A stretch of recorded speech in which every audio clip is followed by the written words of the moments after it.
कहते हैं सपने देखने पर किसी तरह की रोक नहीं है। बड़े बड़े सपने तो हर कोई देखता है, पर कुछ गिने चुने ही होते हैं जो इन्हें पूरा करने के लिए अपनी जान लगा देते हैं। और इन्हीं में से एक हैं धनराज पिल्ले। कैसे उन्होंने ठेठ जमीन से उठकर आसमां का सितारा बनकर दिखाया, जानने के लिए देखिए ये एपिसोड।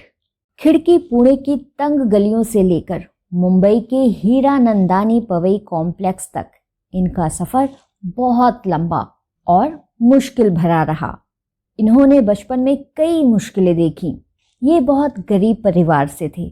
इनके दोनों बड़े भाई हॉकी खेलते थे। अपने दोनों भाइयों के चलते ही धनराज पिल्ले को हॉकी खेलने का मन हुआ, पर परिवार गरीब था, इसलिए हॉकी स्टिक खरीदने तक के लिए इनके पास पैसा नहीं था। अपने साथियों की स्टिक उधार मांगकर ये अपना काम चलाते थे और इन्हें हॉकी स्टिक तब खेलने को मिलती थी जब इनके साथी खेल चुके होते थे। इसके लिए ये बहुत धीरज के साथ अपनी बारी का इंतजार भी करते थे। धनराज पिल्ले को उनकी पहली स्टिक तब मिली जब उनके बड़े भाई को भारतीय कैंप के लिए चुन लिया गया। फिर उनके बड़े भाई ने उन्हें अपनी पुरानी स्टिक दी। अब वो स्टिक थी तो पुरानी, लेकिन धनराज पिल्ले के लिए बहुत कीमती थी, क्योंकि वो उनकी अपनी थी। धनराज पिल्ले ने अपनी जूनियर राष्ट्रीय हॉकी 1985 में मणिपुर में खेली थी। तब वो सिर्फ 16 साल के थे। देखने में एकदम दुबले पतले और चेहरा था बिल्कुल छोटे बच्चे की तरह। दुबली पतली काठी के बावजूद इनका ऐसा दबदबा था कि कोई भी इनसे भिड़ने की कोशिश नहीं करता था। ये बहुत जुझारू थे, मैदान में भी और मैदान से बाहर भी। 1986 में इन्हें सीनियर टीम में डाल दिया गया और ये अपना बोरिया बिस्तर बांधकर मुंबई चले गए। उस साल इन्होंने और इनके बड़े भाई रमेश पिल्ले ने मुंबई लीग में बेहतरीन खेल खेला। इन्होंने खूब धूम मचाई।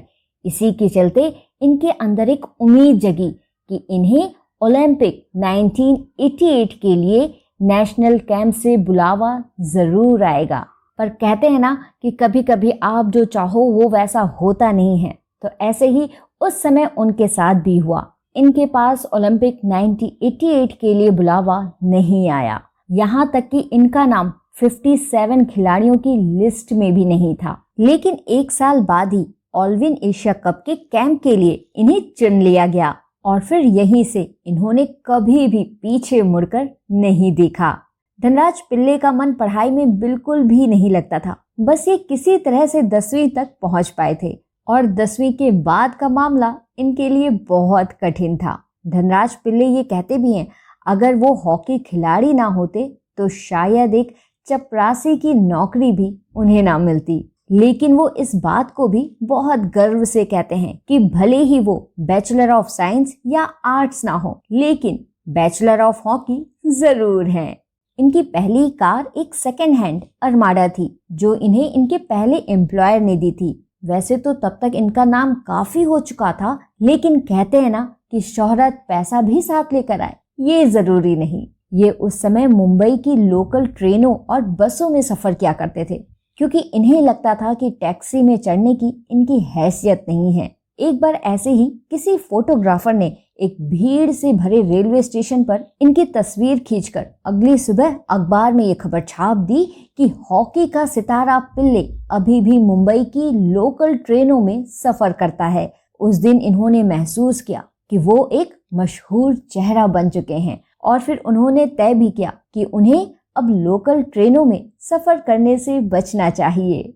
दोस्तों, धनराज पिल्ले का मानना है कि उन्हें सबसे अधिक प्रेरणा उन्हें अपनी माँ से मिली, और ऐसा हो भी क्यों ना, क्योंकि उनकी माँ ने उन्हें प्रसिद्धि को विनम्रता के साथ संभालने की सीख जो दी है।